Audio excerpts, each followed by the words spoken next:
Okay, mga para, habang wala pang nakakakuha sa ating mga pinapulaan, ay hintay gumawa muna tayo ng panibagong content. Habang nagabang tayo sa mga sumasagot, ay mga para, ang bilis-bilis lang sagutin yun, yung dali-dali lang hindi nyo makuha. Tungkol lang yun sa ating pakiramdam, ganun, sa ating feelings, sa ating katawan. Yun lang ang mga sagot nun, basta bahagi ng katawan. Wala lang kayo ng huli, mga para. Kayong tumigil, pabalik-balik lang kasi yung mga sagot nyo Damihin yung sagot nyo, yung paiba-iba. Yung iba, muntikan na, pero hindi binabago-bago yung sagot. Kaya yung bago yung sagot nyo para makuha ninyo. Ano ba yan? Okay, balik tayo sa topic natin. Yung ginagawa ko po ay, dahil nasa Japan tayo, ay kailangan natin sumunod sa mga rules nila. Ito, tinatanggalan ko ng cover of plastic. Yung takip niyan ay hiwalay din po yan, kaya tinatanggal ko pati takip. Pagtapon din yan ay hiwalay din. Yung mga papel na yan, hiwalay din yan, hindi pwedeng magsama-sama.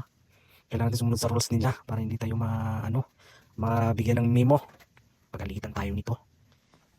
Sa mga hindi sumusunod dyan, yung tapon lang ng tapon, bahala kayo ha. Basta wag kayong magdamay pag nahuli kayo ha. Namimuhan kayo, bahala kayo dyan. Yung mga Pinoy dyan mahilig dyan. Tabong Japan, para sa inyo to. Ganito yung pagsigligit ng mga plastic bottle, tinatanggalan ng takip, plastic yung cover nila. Kaya guys, sumunod kayo sa rules ng Japan.